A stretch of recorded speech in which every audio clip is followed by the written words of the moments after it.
यश्चक्रवर्ती भुवि पञ्चमो भूत् श्रीनन्दनो द्वादशको गुणानां निधि प्रभु षोडशको जिनेन्द्रस् तं शान्तिनाथं प्रणमामि भेदात् तं शान्तिनाथं प्रणमामि भेदात् दर्शन ज्ञान चरित्र तपवीच आचार्य पंचपालयति स्वापि पालयति ये पंच आचार्य शिष्योऽपि सर्पालयति नाचा किंचित मद प्रमाद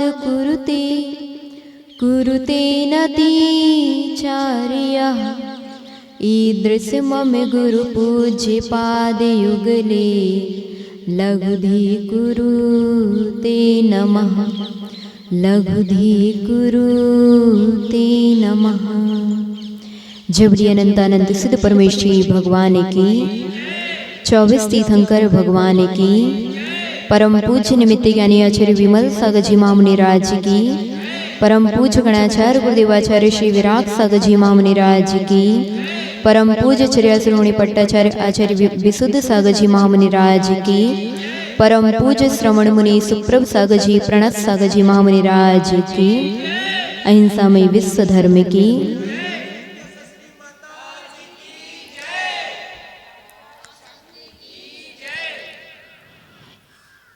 एक भव्य मुमुक्षु जीव सम्यक्त की खोज में निकला और वह खोज रहा था कि आखिर में सम्यक दर्शन क्या होता है, क्या है सम्यक दर्शन।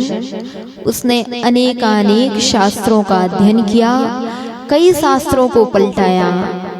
जब उसने रत्नकरंडक श्रावकाचार्य पढ़ा तो उसमें लिखा था देव शास्त्र गुरु पर श्रद्धा होना ही सम्यक दर्शन है।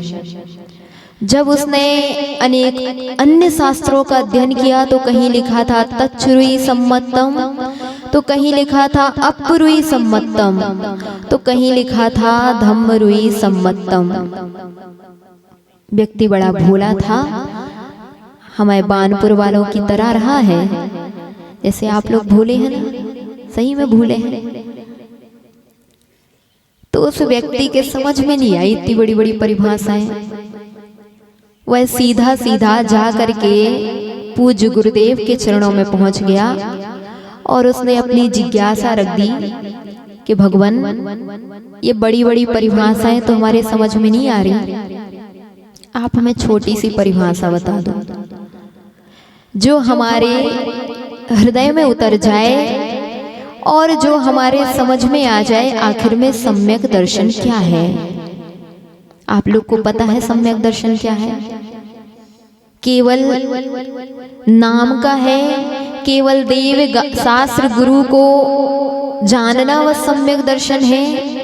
नहीं, पूज्य गुरुदेव ने बहुत छोटी सी परिभाषा बताई थी। पूछो क्या?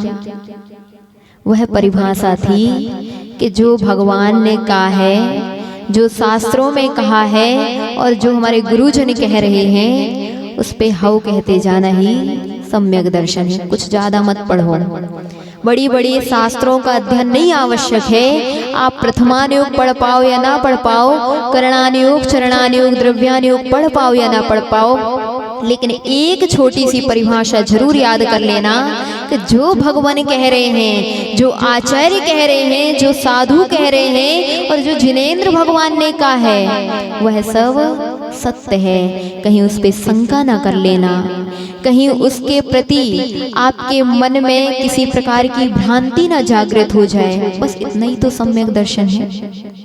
गुरु कह रहे हैं तत्व कितने होते हैं? कितने होते हैं? 6 तो नहीं होते, तत्व 7 होते हैं, द्रव्य 6 होती हैं, पदार्थ 9 होते हैं, अस्तिकाएं 5 होती हैं, आदि आदि। तो क्या सत्य है?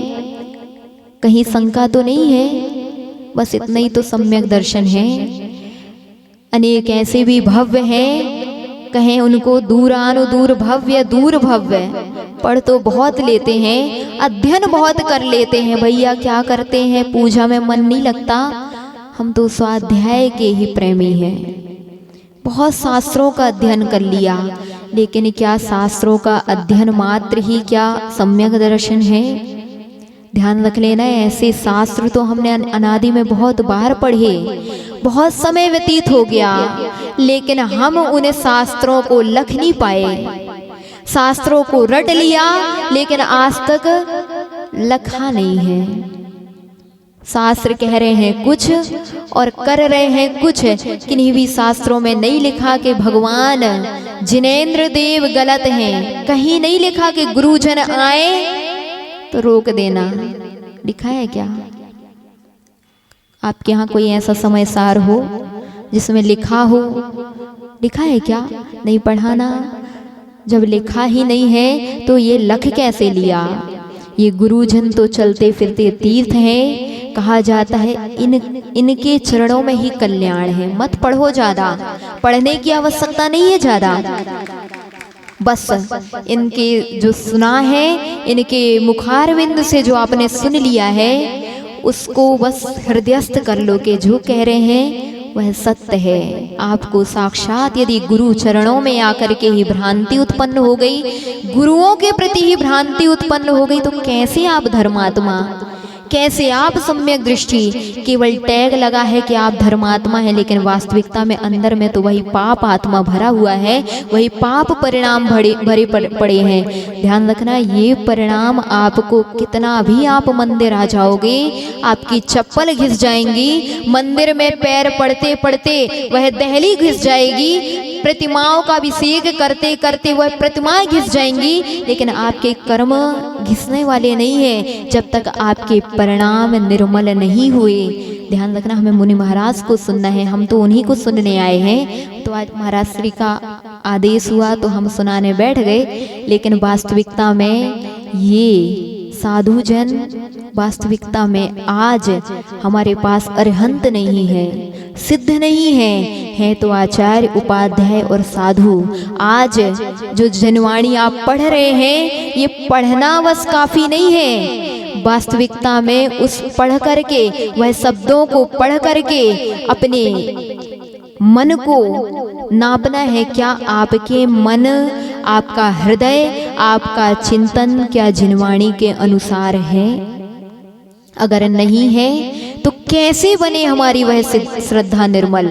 बस एक ही शब्द रट लेना, हौ हौ। ये मत कहना नहीं, महाराज आ रहे हैं, भक्ति करेंगे, बोलो ना, महाराज आए हैं, महाराज के चरणों का जितना आपके लिए, जितना भी सानिध्य मिला है, जितना भी आपके कल्याण में यह निमित्त बने हैं, वह कल्याण के निमित्त में आप अपना सबसे बड़ा सहयोग प्रदान करेंगे कि नहीं? हैं? महाराज की भक्ति करेंगे कि नहीं करेंगे?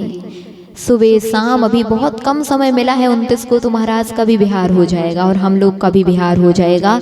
इतना छोटा सा समय मिला है, उस छोटे से समय में भी आप ऊहा पोह में मत निकाल देना, मेरे और तेरे में मत निकाल देना, लड़ाई और झगड़े में, विवाद और विसंवाद में मत निकाल देना। अभी बहुत समय व्यतीत हो गया आपका। कई ऐसे भी लोग रहे जो चातुर्मास तो निकल गया, लेकिन चातुर्मास में आनंद नहीं ले पाए। चलो कोई बात नहीं, अब ये चातुर्मास के बाद पुनः मुनि महाराज भी हैं, आरिका माता जी भी हैं और छुल्लिका माता जी भी हैं और श्रावकगण भी हैं। चतुर्वेद का समोसरण लगा हुआ है। जितने लोगों ने आनंद नहीं लिया चातुर्मास तक, अब आनंद ले लेना, समझा देना भैया, समोसरण लगा है। अभव्य ही बाहर घूमते हैं, लेकिन जो भव्य होते हैं, निकट भव्य होते हैं, वो तो अंदर आकर के बैठते हैं। यहाँ पर देख लो भव्य ही बैठे हैं, और जो अभव्य हैं या दूरानुदूर भव्य हैं, वो तो शायद बाहर से, वहाँ से माइक्स में सुन रहे होंगे, क्या कह रहे महाराज माता जी, सुने तो सही, उधर से ना सुने, इधर पे आकर के बैठ जाए, नियम से कल्याण हो जाएगा। इसी भावना के साथ जोली परम पूज्य गणाचार्य गुरुदेवाचार्य श्री विशुद्ध विराग सागर जी, विशुद्ध सागर जी महामुनिराज की ओम नमः सिद्धेभ्यः ओम नमः सिद्धेभ्यः। जय जय जय जयवंत जिनालय, नाश रहित है शाश्वत है। जिनमें जिन महिमा की महिमा, मंडित है जिन वाश्वत है। सुरपति के मुकुटों की मणियाँ झिलमिल झिलमिल करती हैं। जिन बिंबों के चरण कमल को धोती है मन हरती है। तीनों संध्याओं में इनको तन से मन से वचनों से नमन करूं। छूटूं भवन से, छूटूं अग अग अनलों से। बोलो पंच परमेष्ठी भगवान की, संत श्रोमणी आचार्य विद्यासागर जी महाराज की, मुनि श्री सुप्रभ सागर मुनि श्री प्रणत सागर जी महाराज की, आर्य श्री कीर्तिमती माता जी की।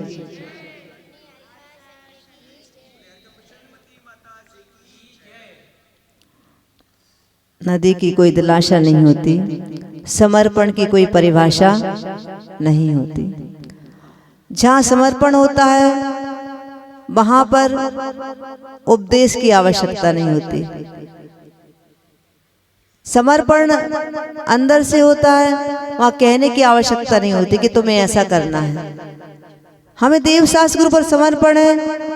स्वप्न में भी हमें आवश्यकता पड़ेगी तो हम अपने प्राण भी निछावर कर देंगे।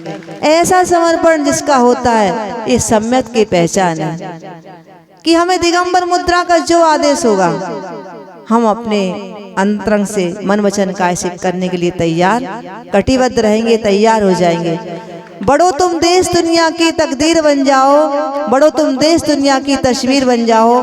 कहो तुम एक भी इंसान से इंसान बनने की, बड़ो तुम इस तरह की देशी महावीर बन जाए, बड़ो तुम देश की इस तरह की महावीर बन जाए।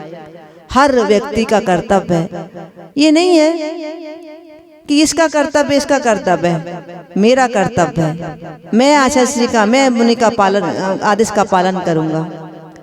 हर ऐसे हर नागरिक देश का नागरिक है। ऐसे ही यहाँ पर जो भी बानपुरा में है, हर नागरिक का, हर व्यक्ति का, हर बालक का कर्तव्य है कि मुझे देव शास्त्र की रक्षा में, उनकी सुरक्षा में जो देना पड़ेगी, चाहे धन, चाहे तन, चाहे मन, मैं सब देने के लिए तैयार रहूंगा।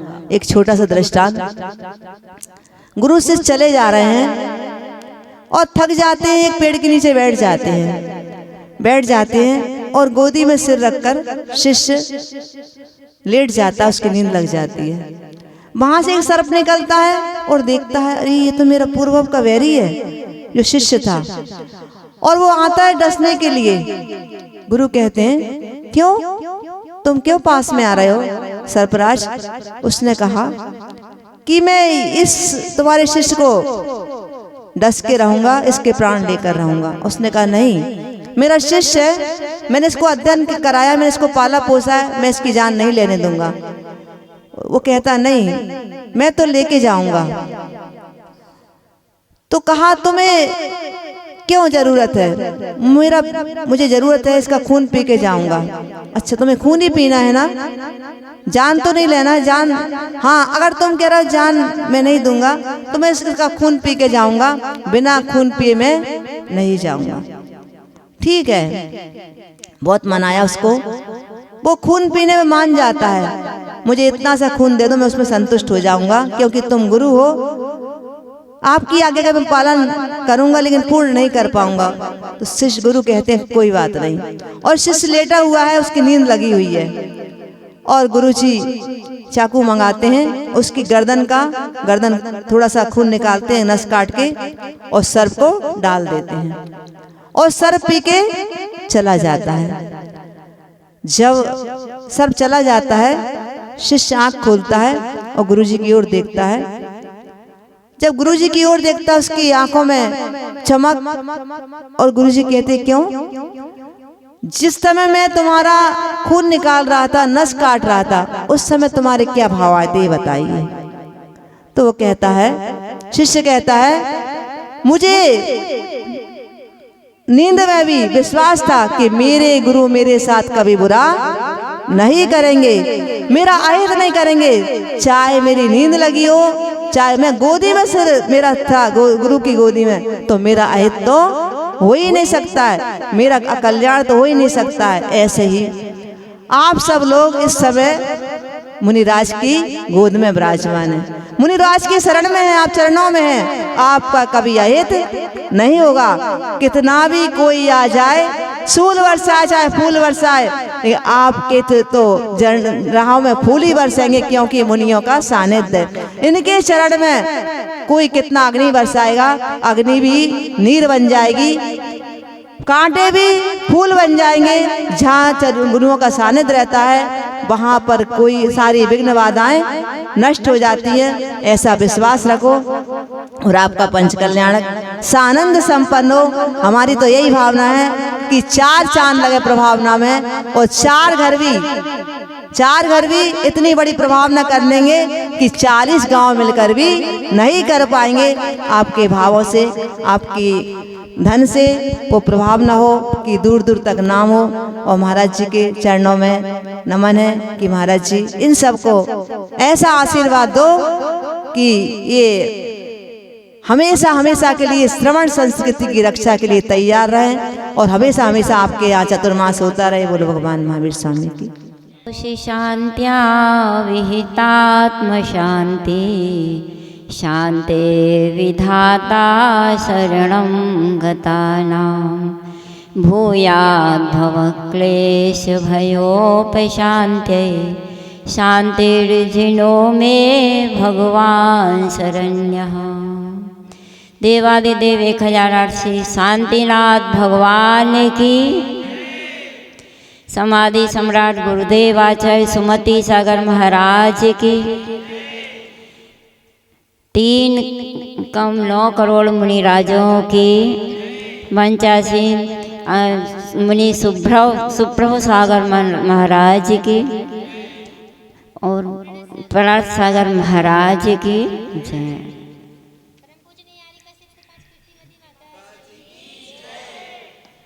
धर्म प्राणी बंधुओं, यहाँ अतिशय क्षेत्र बानपुर में आपके यहाँ 25 तारीख से पंच कल्याणक महामहोत्सव हो रहा है। और किसकी प्रेरणा से? पूज्य मुनि सुप्रभु सागर प्रणत सागर महाराज जी की प्रेरणा से हो रहा है, और माता जी के भी पुरुषार्थ से, दीदी के भी पुरुषार्थ से है ना। हाँ, तो कहते हैं कि सूर्य के बिना प्रभात नहीं, चांद के बिना रात नहीं, मेघ के बिना बरसात नहीं होती, उसी प्रकार से धर्म के बिना जीवन की शुरुआत नहीं होती है। धर्म किसे कहा है? रत्नकरण श्रावकाचार में आप लोगों ने पढ़ा होगा, माता जी ने बताया होगा, सदृष्टि ज्ञान वृत्तानि धर्मम धर्मेश्वरा विदुः यदि प्रत्यनेकानि भवन्ति भव पद्धति। बहुत सी परिभाषाएं हैं धर्म की। सम्यक दर्शन, सम्यक ज्ञान, सम्यक चारित्र, रत्नत्रय की एकता धर्म है। अहिंसा परमो धर्म है, दया धर्म है। 10 लक्षण जो बोलते हैं धर्म के, उत्तम क्षमा आदि, इनको भी धर्म कहा है। चारित्रम खलु धम्मो, चारित्र को भी धर्म कहा है। तो धर्म को समझना है, अपन किस प्रकार से समझें, किसी ना किसी प्रकार से अपन को समझने में आ जाएगा। जो रत्नत्रय धर्म है और उससे जो विपरीत है क्या है, वो संसार का कारण है। मिथ्या दर्शन, मिथ्या ज्ञान और मिथ्या चारित्र। तो सम्यक दर्शन कैसे प्राप्त होता है? अभी सम्यक दर्शन की चर्चा माता जी कर रही थी ना। सम्यक दर्शन प्राप्त कैसे होता है? जिनेंद्र भगवान के जो प्रतिदिन दर्शन करता है, दर्शन करते करते कभी भी अपने को सम्यक दर्शन की प्राप्ति हो सकती है, परिणामों में विशुद्धि हो सकती है, निर्मलता आ सकती है। तो कभी भी अपन को भगवान के दर्शन करने से सम्यक की प्राप्ति हो सकती है। और सम्यक ज्ञान की प्राप्ति कैसे होती है? उसके लिए भी कहा है कि जो जिनवाणी की विनय करता है, प्रतिदिन स्वाध्याय करता है, तो उसको सम्यक ज्ञान की प्राप्ति हो जाती है। और सम्यक चारित्र कैसे प्राप्त होता है? ऐसे दिगंबर गुरुओं के दर्शन करने से, उन्होंने जो बतलाया है उस प्रकार से आचरण करने से, उनकी वाणी हमेशा सत्य होती है। ऐसा जो अपन विश्वास कर लेते हैं और उनकी वाणी को अपने हृदय में विराजमान कर लेते हैं, तो समझ लीजिए कि अपन को सम्यक चारित्र की प्राप्ति होती है। दिगंबर साधुओं की सेवा करने से, वैयावृत्ति करने से, किस प्रकार से सेवा करना, वैयावृत्ति करना? साधु जब आते हैं तो लेने जाना। जैसे आप लोग सब आगवानी करने गए थे, कोई भी साधु आए, महाराज जी आए या माता जी आए, उनको लेने जाना, ये सेवा है। जब यहाँ से विहार करते हैं तो उनको विहार कराना, ये सेवा है। यदि उनके पैरों में छाले पड़ गए हों, देखो कितनी दूर से लखनऊ से चल कर के महाराज जी यहाँ आए, उनके पैरों में छाले अवश्य पड़ गए होंगे, हैं? तो क्या करना? गर्म पानी ला करके सिकाई करना, औषधि वगैरह लगाना, जिससे कि उनके पैर सही हो जाएं। ये सेवा है। तेल आदि जो कुछ भी लगाना है उस तरह से लगा करके वैयावृत्ति करना, सेवा करना। देखो वैयावृत्ति बहुत बड़ी होती है, एक तप कहा गया है वैयावृत्ति करना। एक आप उपवास कर लें, 24 घंटे आप अन्न जल का त्याग कर लें, तो वो एक तप कहलाएगा। और आप जरा सेवा कर लें साधु की, पैर स्पर्श कर लें, हैं? सेवा कर लें तो क्या होता है? एक तप हो जाता है। थोड़ी सी देर में एक तप हो गया वैयावृत्ति करना। तो जो सेवा करते हैं साधुओं की, वैयावृत्ति करते हैं, उन जैसा आचरण करते हैं, उनकी बताए हुए मार्ग पर चल रहे हैं, तो समझ लीजिए कि उनको सम्यक चारित्र की प्राप्ति हो जाती है। तो अपना कर्तव्य क्या है? मानव का कर्तव्य भी धर्म है, ये भी ध्यान रखना। जो आपके कर्तव्य बताए गए, किसके? श्रावक के 6 आवश्यक कर्तव्य बताए गए हैं। कौन कौन से आपको मालूम होंगे? देव पूजा, गुरु उपासति, स्वाध्याय, संयमस्तपः, दानम चेति गृहस्थानाम षट्कर्माणि दिने दिने। देव पूजा, गुरु की सेवा करना, स्वाध्याय, संयम, तप और दान। इनमें आप लोग 6 कर्तव्य करते हैं क्या? हैं? नहीं करते? करते हो? 6 कर्तव्य सबके करते हो अगर, तो आप हाथ उठा दो। प्रतिदिन नहीं करते ना? 1 करते होंगे, कोई 2 करते होंगे, कोई 3, कोई 4, 5, और कोई एक आध ऐसा भी होगा कि जो 6 कर्तव्य करता होगा, हैं? तो आजकल बहुत ज्ञानी हो गए हैं आप लोग।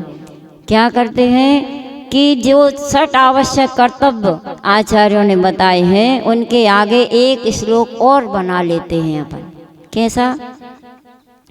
पेट पूजा धनोपास्ति सिगरेट बूट पालिसम सिनेमा मैचनिंग दोस्ती षट कर्माणी दिने दिने। कर लिए ना? सबसे पहले उठ करके क्या? बेड टी चाहिए ना? सबसे पहले चाय बिस्तर पर मिल जाए तो अच्छा है?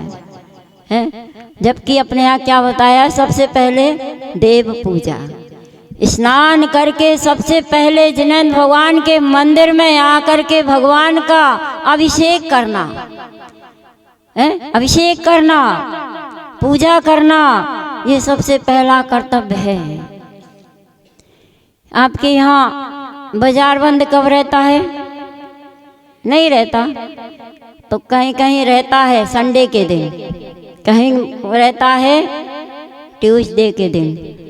ऐसे होते हैं ना दिन, अलग अलग बाजार बंद होता है। तो एक बार क्या होगा कि बाजार बंद था तो वो श्रावक अपने घर में बैठे थे, तो उन्होंने कहा कि आज तो छुट्टी है, चलो आराम करेंगे, आराम करने के लिए आज समय मिला है। तो उनकी श्रीमती कहने लगी कि ऐसा करिए, आज आपको छुट्टी है ना, तो अपना जो छोटा बालक है उसका स्नान करा दीजिए। हैं? तो कहने लगे हाँ ठीक है, करा देंगे। तो उन्होंने क्या कहा? भगवान का अभिषेक भी कर लीजिए। अरे उसको टाइम नहीं है, भगवान के अभिषेक करने के लिए टाइम नहीं है, पर बालक को स्नान कराने के लिए समय है। तो ऐसा करते हैं आजकल। ऐसा करने से क्या होगा? क्या पुण्य बंद होगा? नहीं होगा, पाप का ही अर्जन होगा। तो अपने जो 6 आवश्यक कर्तव्य बताए, इनमें अगर अपन कमी रखते हैं तो अपना क्या होता है? पुण्य अर्जन नहीं हो पाएगा। और चाहते क्या हैं आप लोग? हैं? चाहते तो वो है, नीतिकार कहते हैं पुण्य फल मिच्छन्ति पुण्यम नेच्छन्ति मानवः न पाप फल मिच्छन्ति पापम कुर्वन्ति यत्नतः। कहते हैं पुण्य का फल अच्छा होता है, हमें पुण्य का फल मिलता रहे, परंतु पुण्य के काम करने के लिए घड़ी देखते हैं। देखते ना कितना टाइम हो गया, उसको घड़ी देखेंगे, लेकिन पाप का फल कोई भोगना नहीं चाहता, उसके लिए कोई घड़ी नहीं देखता है कि कितना टाइम हो गया। पाप के काम करने में समय नहीं देखते। थोड़ी सी देर को आकर के आप मंदिर में बैठ जाएंगे, थोड़ी देर प्रवचन सुन लेंगे, फिर हर समय क्या करेंगे? गप्पे लड़ाएंगे। वो कह रहे हैं पाप का अर्जन करते हैं। जितने भी गृहस्थी में काम हो रहे सब में पाप का अर्जन हो रहा है। तो इसीलिए कहते हैं कि पुण्य का अर्जन करेंगे तो अपने को पुण्य का फल अच्छा मिलेगा, और पाप का अर्जन ज़्यादा करेंगे तो पाप का फल भोगना पड़ेगा।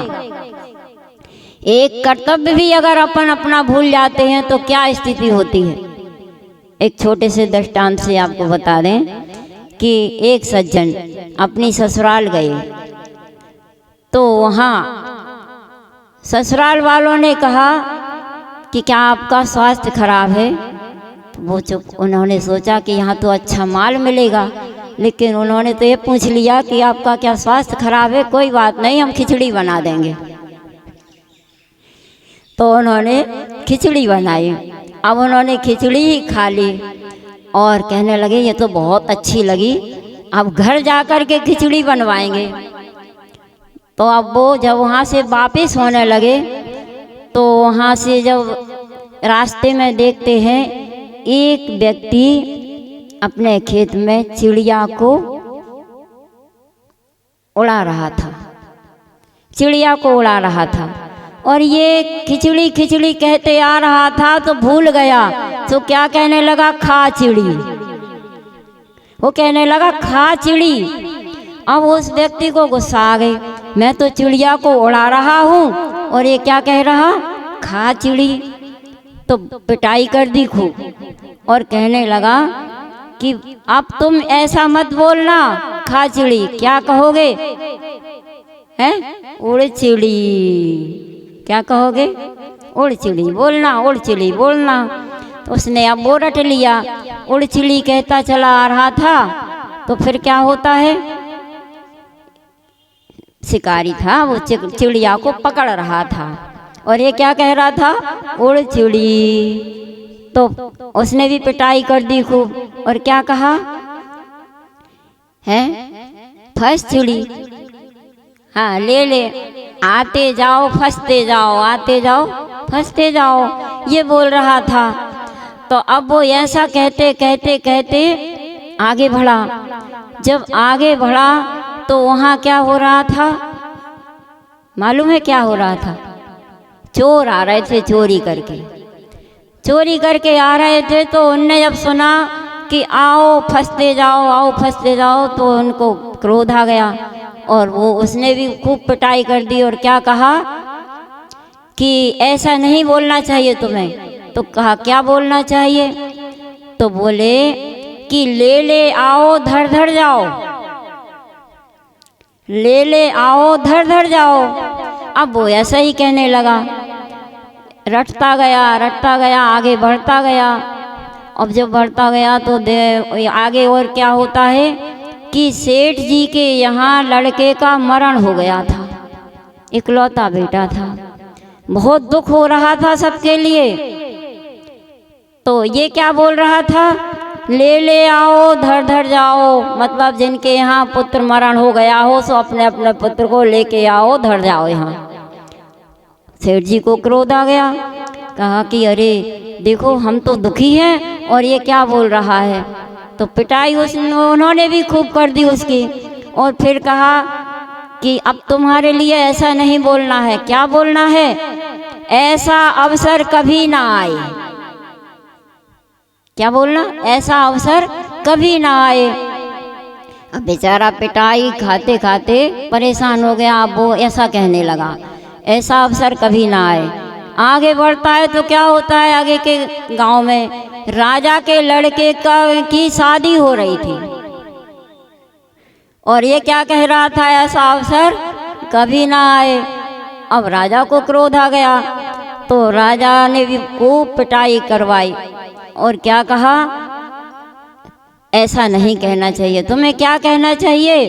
ऐसा अवसर हमेशा आए, ऐसा अवसर हमेशा आए। अब वो ऐसा ही रटने लगा, ऐसा अवसर हमेशा आए। इतने में अब उसका गांव आ जाता है, अपने घर पहुंचता है तो क्या होता देख रहा, उसकी पत्नी बीमार है, बच्चे बीमार हैं, बुखार आ गया, किसी को कोई तकलीफ हो गई, सब बीमार पड़े थे। और ये क्या कह रहा था? ऐसा अवसर हमेशा आए, ऐसा अवसर हमेशा आए। जब वो पत्नी ने सुना तो वो कहने लगी कि क्या बोल रहे हो, देखो सब बीमार पड़े हुए हैं और तुम क्या कह रहे हो? ऐसा अवसर हमेशा आए। अरे ऐसा नहीं करना चाहिए, ऐसा नहीं बोलना चाहिए तुम्हें। तो उसको क्रोध आया, पत्नी को की पिटाई करने लगा। है पति को क्रोध आता है तो क्या किस पे उतारता है क्रोध? पत्नी पे उतारने लगा, खूब पिटाई करने लगा। तो पत्नी क्या बोलती है? अरे मार मार के पिटाई कर कर के आपने तो मेरी खिचड़ी बना दी।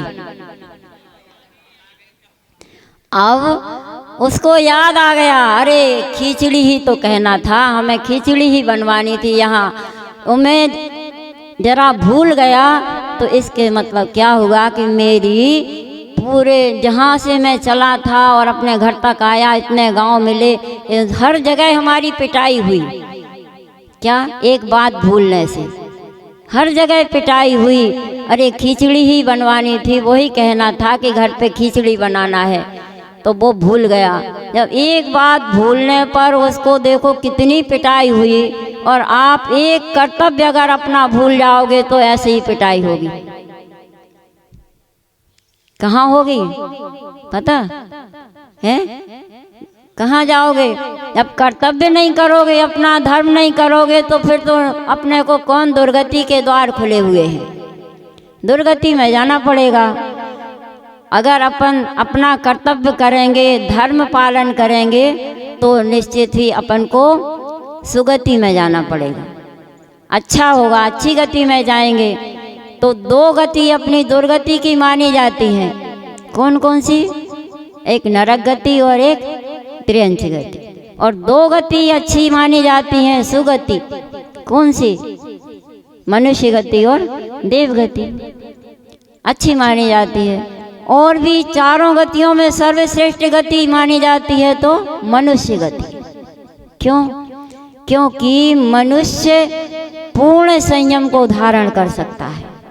और तीन गतियां ऐसी हैं कि जहां पर संयम धारण नहीं कर पाते, पूर्ण संयम धारण नहीं कर पाते हैं।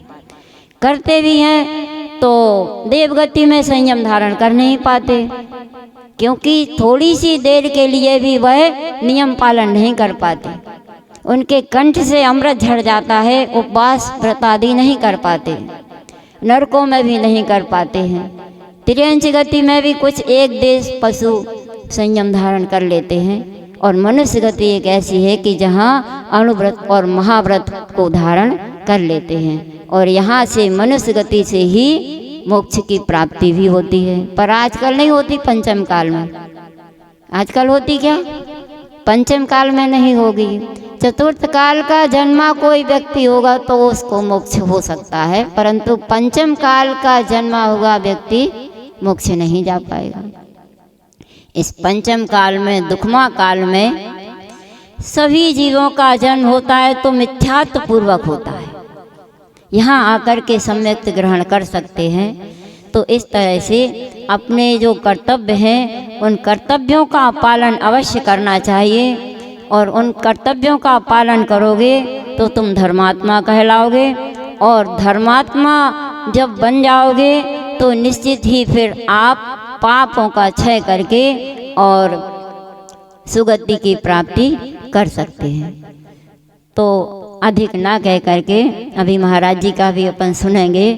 तो इसलिए ये कहते हैं कि गुरुओं की श्रद्धा भक्ति अपन करते रहेंगे, उनके आचरण को अपनाते रहेंगे तो निश्चित ही अपन के ऐसा शुभ उदय आएगा, पुण्य का उदय आएगा कि कभी अपने हाथों में भी पीछी आ सकती है। देखो ऐसा होता है, हम अपने गुरुजी की बात बता दें कि आचार्य सुमति सागर महाराज उन मुरैना में दुकान करते थे, घी आदि की जो दुकान उनकी थी। तो एक बार विमल सागर महाराज जी पहुँचे, उनको आहार देना था। तो उन्होंने कहा शूद्र का जल का जिसका त्याग होता है वही आहार दे सकता है। तो उन्होंने नियम ले लिया, शूद्र के जल का त्याग करके और उनको आहार दिया।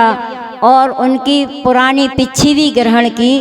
तो वो पिच्छी ग्रहण करके अपनी दुकान में टांग ली। और जब वो पिच्छी दुकान खोलें और पिच्छी को देखें, उस पिच्छी को देख करके ऐसा उनका वैराग्य का भाव आया। क्या उस पिच्छी में वो परमाणु थे महाराज जी के, कि उनको देखते देखते उनको ऐसा वैराग्य आया कि देखो इतने बड़े आचार्य सुमति सागर जी बने। और उन्होंने भी 150 दीक्षाएं दी और बहुत सर्वत्र विहार किया। सब जगह उनका विहार भी हुआ, संघ भी बना और समाधि भी सोनागिर जी में हुई थी। तो इस तरह से पिच्छी को देख करके अपने भाव हो जाते हैं संयम धारण करने के, चारित्र धारण करने के। तो इसलिए चारित्रधारी दिगंबर साधु की अगर अपन सेवा भक्ति करते हैं और उनके बताए हुए मार्ग पर चलते हैं, आचरण करते हैं, तो निश्चित ही अपन रत्नत्रय को धारण कर सकते हैं। कोई अणुव्रत ग्रहण कर सकते हैं, कोई महाव्रत ग्रहण कर सकते हैं। तो इस तरह से करके और अपने आत्मा का कल्याण कर सकते हैं। तो अधिक ना कह करके बस यही कहते हैं कि आप कह रहे हैं चाहे वो पंच कल्याणक में रहने का, लेकिन क्या है कि हम लोगों को जल्दी जाना है सोनागिर जी है और सोनागिर जी पहुंचना है। और माता जी के लिए भी वहाँ से वो आया है, संदेश आया है कि डोंगरगढ़ माता जी लोग सब पहुंच रही हैं, तो इनको सोनागिर के बाद फिर वहाँ जाना है। तो माता जी को रोक रखा है, 2-3 माता जी धारणामती आदि को महरौनी में चातुर्मास हुआ था, तो मड़ावरा में उनको रोक दिया है कि तुम सोनागिर से वापस आ जाओ और माता जी के साथ वहाँ चलना। तो ऐसा समाचार भी आया है। पहले हमने महाराज जी को बताया कि हाँ रुक सकते हैं, लेकिन ऐसा समाचार आ गया तो इसलिए हम लोग नहीं रुक पाएंगे। हो सकता है कि आज निकल जाएं। तो महाराज जी तो हैं ही, दोनों विराजमान, माता जी भी हैं, दीदी वगैरह सब हैं। तो ये सब अच्छे से आपको आशीर्वाद देंगे और अच्छा कार्यक्रम भी होगा। हम अभी से आशीर्वाद देते हैं कि आपका ये पंच कल्याणक महामहोत्सव सानंद संपन्न हो। ठीक है ना? बोले महावीर भगवान की जय। बोले करणी हरिकर कीर्तिमती माता जी की जय।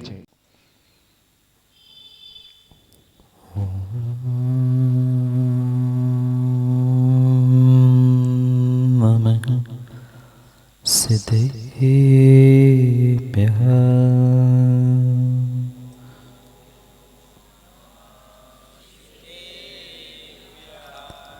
श्रीमद्परम गंभीर स्याद्वाद्मोघलाञ्छनम् त्रैलोक्यनाथस्य शासनं जिनशासनम् जय मंगलभूदाणं विमलाणं नारदंसनमयारं त्रैलोक्यसेयं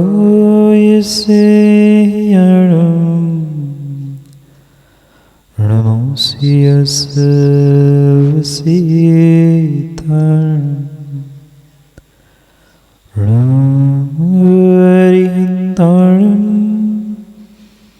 नमो सीताराम नमो आयर्याणं नमो वज्रायाणं नमो लोय सर्वसाहुणम्।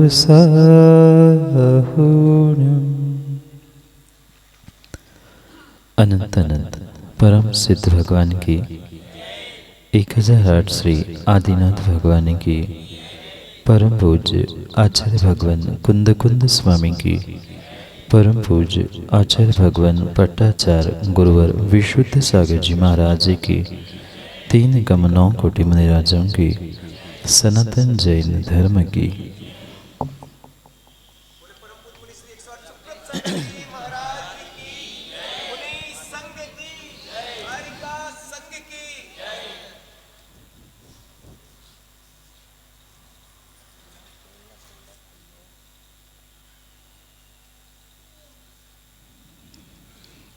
अंतिम देश वर्धमान स्वामी के शासन में हमसे विराजते हैं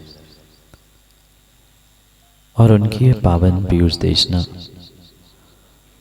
हम सभी के लिए परम उपकारी।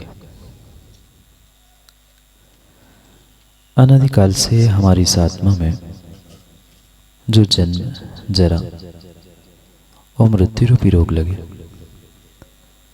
उन रोगों का उपशमन करने वाली कोई परम औषधि है तो वह एकमात्र यह जिनवाणी है।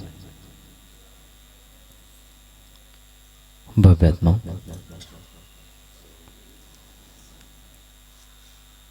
ठंड का समय था। अच्छी कड़ाके की ठंड पड़ रही थी और एक व्यक्ति को गृह मंत्रालय से आदेश होता है कि बाजार में जाकर नींबू खरीद के लाना। गृह मंत्रालय से आदेश हुआ, संजीव भाई समझ रहे ना, गृह मंत्रालय से आदेश हुआ कि बाजार से नींबू खरीद के लाना। जाड़े का समय था, ठंड का समय था, और वैसे ही शाम के समय अंधेरा जल्दी होता है, और जो किसानी करने वाला, सब्जी बेचने वाला भी सोचता है कि जल्दी निपटे और घर पहुंच जाए। वहां से पहुंचते हैं गृह मंत्रालय की आज्ञा लेकर नींबू खरीदने के लिए। बाजार में जितने 2, 4, 6, 10 कुंजड़े की दुकान बची थी, सब्जी वाले बचे थे, उनके यहाँ देखता है नींबू खत्म। सब्जी सुबह जो मिलती है वो शाम को शायद ही मिलती है।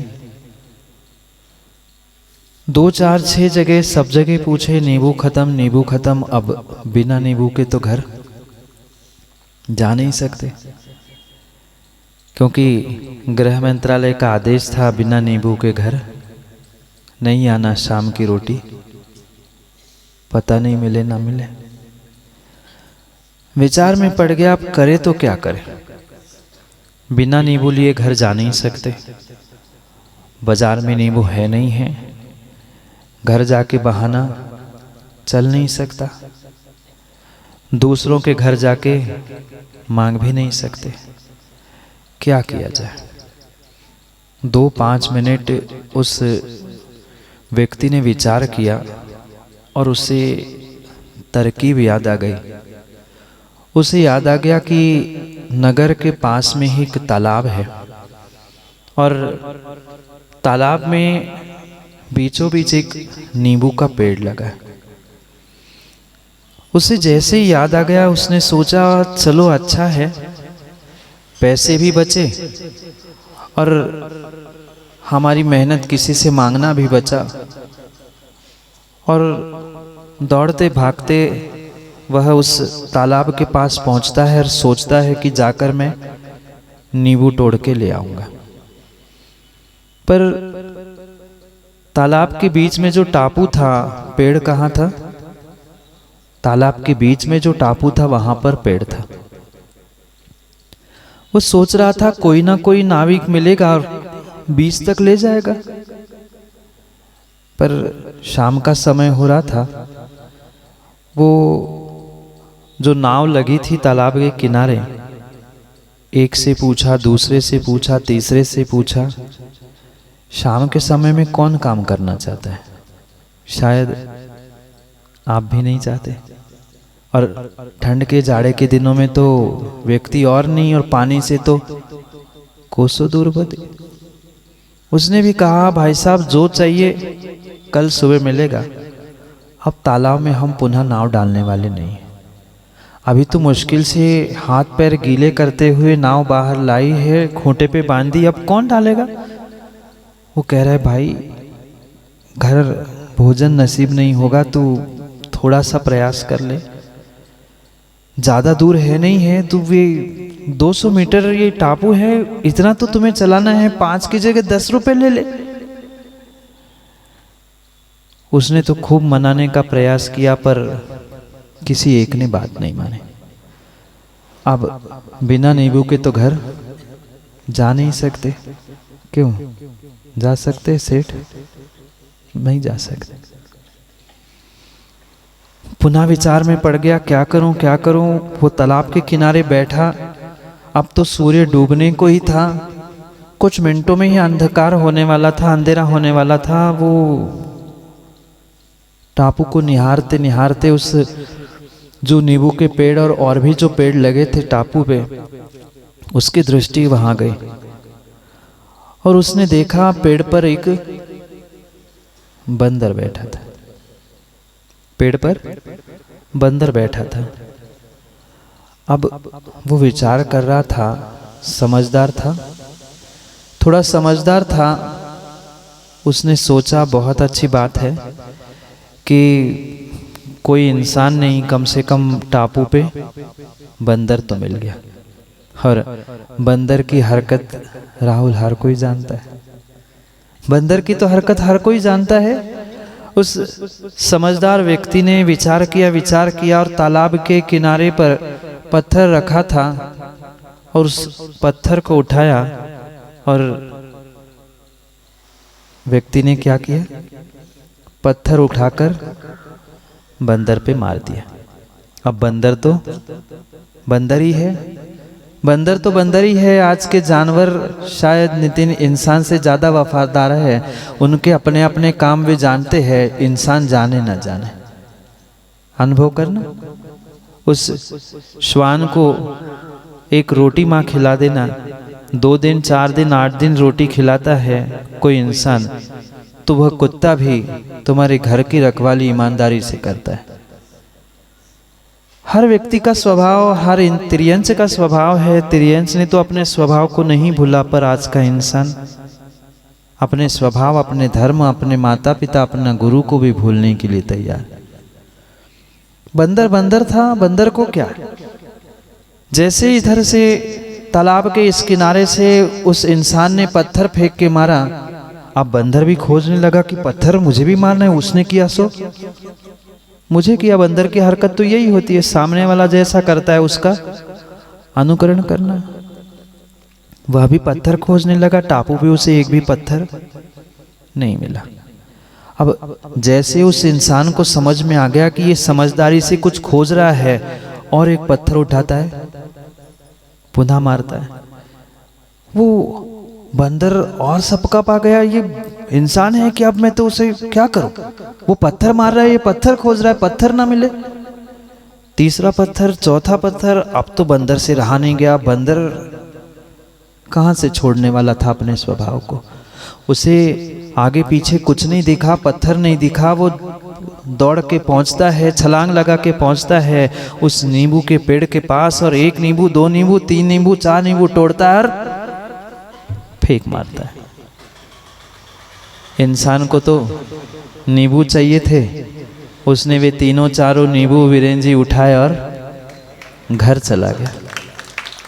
ये आचार्यों ने बात जग प्रसिद्ध रूप से कही है, जग प्रसिद्ध रूप से कही है कि जिसके पास जो होता है वो वही देता है, जिसके पास जो होता है वो वही देता है। बंदर के पास नींबू थे, इंसान के पास पत्थर थे। इंसान ने पत्थर फेंके, पर उस बंदर के पास पत्थर मिले नहीं, पर अनुकरण करने के चक्कर में उस बंदर ने अपने पास जो था वह नींबू ही तोड़कर फेंका। ये आचार्य भगवंत पूज्यपाद स्वामी हमें सूत्र प्रदान करते हैं कि जिसके पास ज्ञानी जो होता है वो वही देता है। ये एक काल, एक स्थान, एक नगर, एक देश की नहीं, ये जग प्रसिद्ध बात है कि जिसके पास अच्छाई है वो अच्छाई देता है, और जिसके पास बुराई और गाली है वह दूसरों को बुराई और गाली ही देते हैं।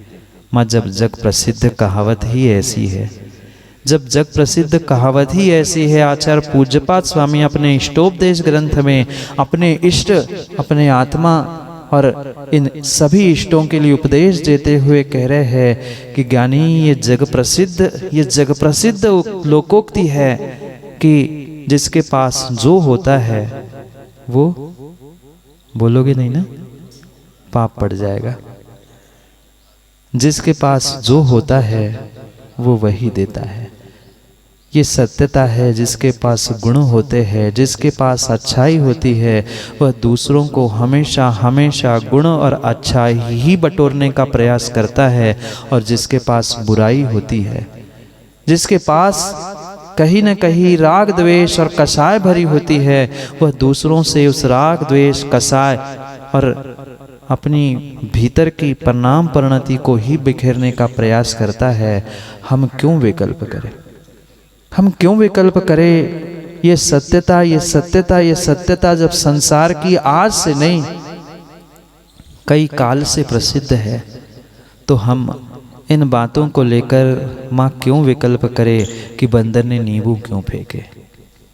क्यों फेंके नींबू गोल्डी? क्यों फेंके? क्योंकि सत्यता है जिसके पास, इतना ही याद कर लो, इतना ही जीवन में याद कर लो कि जिसके पास जो होता है वो वही देता है तुम्हारी आधी कषाय, तुम्हारे राग द्वेष के परिणाम माँ यूं ही शांत हो जाएंगे। हम दूसरों से जब जब अच्छाई की उम्मीद करते हैं तब तक ध्यान रखना हमारी ही उपेक्षाओं को हमें भंग करना पड़ता है। और ये ही निर्णय करके बबलू भाई हम चले कि सामने वाले के पास जो है वो तो वही देगा, वो तो वही देगा, वो तो वही देगा। कुंजड़े के पास जाकर तुम सोने चांदी के भाव पूछ लेना, माँ बताएगा? बताओ, पूछ लेना उससे कि मोदी कितने वोट से हारा, कितने वोट से जीता। उससे पूछ लेना सोने चांदी के भाव क्या चल रहे हैं, बताएगा? नहीं बताएगा। किसी सोने चांदी की दुकान में जाकर पूछ लेना, नायक जी टमाटर कितने किलो? सोने चांदी की दुकान में पूछ लेना, संजीव विवाह घर में जाके पूछ लेना टमाटर कितने किलो के? बता पाओगे? नहीं बता सकता। ये सत्यता सूत्र के रूप में जीवन में माँ समझ लेना और धारण कर लेना। जिसके पास जो होता है वो वही देता है। सोने चांदी की दुकान में सोने चांदी हीरे जवाहरात ही मिलते हैं। वहाँ टमाटर सब्जी का तोल मोल नहीं होता है। और जहाँ सब्जी का टमाटर का तोल मोल होता है वहाँ सोने चांदी की कीमत नहीं होती। निर्णय मुझे करना है क्योंकि मेरा निर्णय मेरी जिंदगी के लिए अच्छा बुरा करने के लिए निमित्त बनने वाला है। हम क्यों दूसरों से अच्छाई की उम्मीद करें? अगर हम अच्छे हैं तो दूसरों के साथ अच्छा बर्ताव करें और सामने वाला जैसा होगा वो वैसा ही तो देगा, वैसा ही देगा। हम कितना ही लाख प्रयास करें दूसरों को बदलने का, दूसरों को समझाने का, दूसरों को ठीक करने का, पर कभी कोई दूसरे को आज तक ठीक, बोलो माँ, हाँ कर पाए? बच्चों के पिताओं को नहीं कह रहे हैं। जब हम अपने आप को ठीक नहीं कर पाए माँ, बच्चों को, घर परिवार को ठीक नहीं कर पाए, हम क्यों दूसरों को सुधारने का ठेका लेकर बैठे? दूसरों को सुधारने से मेरा कल्याण नहीं होगा, अपने आप को सुधारने से ही मेरा कल्याण होगा। मेरे भीतर अच्छाई है तो मैं दूसरों को अच्छाई लुटाऊं, उसके पास जो होगा वो वही फेंकेगा। ये कर्म सिद्धांत है। तुम जैसा दूसरे पर जो फेंकोगे ये पक्का मानना, रिटर्न वैसा ही मिलेगा। रिटर्न उतना ही मिलेगा जितना तुम्हारा मूल होगा। एफडी तो सबकी होगी ना? नहीं, बताओ मुझे आपकी एफडी से कोई लेना देना नहीं। आपके फिक्स डिपॉजिट से, आपकी जमा रकम से मुझे कोई लेना देना नहीं है। पर ध्यान रखना, जितना जैसा तुम्हारा मूल होगा नितिन ब्याज उस पर वैसा ही और उतना ही मिलेगा, ना कम न ज्यादा। आज व्यक्ति यही सोचता है कि उनको इतना क्यों मिला, उनको ऐसा क्यों हुआ, उनके साथ ऐसा और मेरे साथ ऐसा क्यों किया। ये ज्ञानी ध्यान रखना, तुमने पहले पुण्य जितना जमा किया था उतना ही तुम्हें ब्याज मिल रहा है। आज राग द्वेष विषय कषाय लड़ाई झगड़े करते हुए तुम अपने ही मूल को खर्च कर रहे हो। ब्याज तो हाथ में माँ आया ही नहीं, पर मूल को ही नष्ट करके आने वाले समय का ब्याज भी हम समाप्त कर रहे हैं। ये पक्का निर्णय करना कि जितना मूल है उतना ही ब्याज मिलेगा, न कम न ज़्यादा। जिसका मूल ही नहीं है, जिसने कभी एफडी रखी नहीं है, ब्याज मिलेगा? नहीं मिलेगा। ब्याज नहीं मिलेगा, ब्याज उसे उतना ही और वैसा ही मिलेगा जैसा जितना उसने पुरुषार्थ प्रयास अपने पुण्य को प्राप्त करने का किया है। क्योंकि समय हो गया है, आप जल्दी आते तो और भी बहुत कुछ सुनने का आपको सौभाग्य मिलता। ये पक्का मानना, जिसका जितना मूल है, जिसने जैसा बीज बोया है उसको वैसा ही फल मिलेगा, वैसा ही फल मिलेगा। आज का इंसान दूसरे के जीवन में तो कांटे बोते हुए वह बबूल का पेड़ चाहता है और अपने घर में आम का वृक्ष चाहता है। ये ध्यान रखना, जो दूसरे के आंगन में बबूल के बीज बोता है वह तुम्हारे भी आंगन में बबूल का बीज ही उत्पन्न करने वाला निमित्त बनता है। अगर आम चाहते हो तो आम के बीज बोना और कांटेदार बबूल चाहते हो तो वही के बीज बोना। ये सत्य है। बबूल के बीज के पास कांटे हैं तो फल भी पल्लवित होते हुए वह कांटे ही देता है। और आम की गुठली में वह मधुरता होती है तो वह जमीन में जाकर भी आम जैसे मधुर फलों को ही देती है।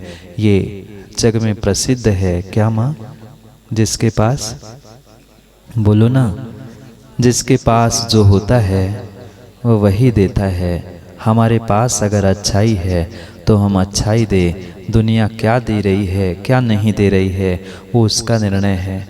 अगर भीतर इस सूत्र को हम गुंजायमान करेंगे तो जीवन में सुख, शांति और समता अवश्य ही प्रकट हो पाएगी।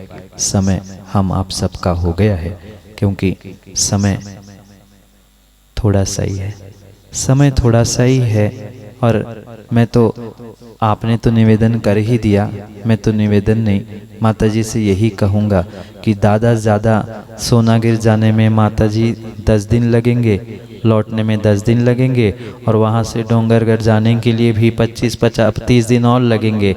5-6 दिन बानपुर वालों को आपका सौभाग्य मिल जाए तो कितना आनंद उनको भी आएगा और आपको भी पंच कल्याणक की अनुमोदना। क्योंकि चौथे काल में तो साक्षात तीर्थंकरों की पंच कल्याणक होते थे। इस बानपुर नगर में अल्प समय में ये 5वां पंच कल्याणक हो रहा है। वे तो अनुमोदना कर ही रहे हैं, पर आप भी अनुमोदना करेंगे तो वो पाषाण से परमात्मा बनने वाली उस यात्रा से अपने आप को अभिभूत करते हुए हम भी परमात्मा बनने का पुरुषार्थ करें। आप अभी सोच लो, विचार कर लो, व्यवस्थाएं तो बनती जाएगी। और मैं तो कहता हूँ जो माताजी वहाँ रुकी है उनके लिए भी बुलाने के लिए समाज भेज देंगे, उनको भी ले आओ। जितने आसपास के पिछी कमंडलधारी मुनिराज आर्यिकाएं है उन सभी के सानिध्य में ये बानपुर का पंच कल्याणक पुनः एक बार अतिशय क्षेत्र में अतिशय के साथ संपन्न हो, ऐसी हमारी भावना। और भावना समझ ले चाहे आदेश आज्ञा समझ ले, निर्णय करके फिर विचार करके आगे बढ़ने का हम प्रयास करें। क्योंकि समय पर, समय की बात के लिए पुनः हमें समय पे मिलना है, क्योंकि समय पे किया गया काम समय को दिलाता है। बोली भगवान महावीर स्वामी की। परम पूज्य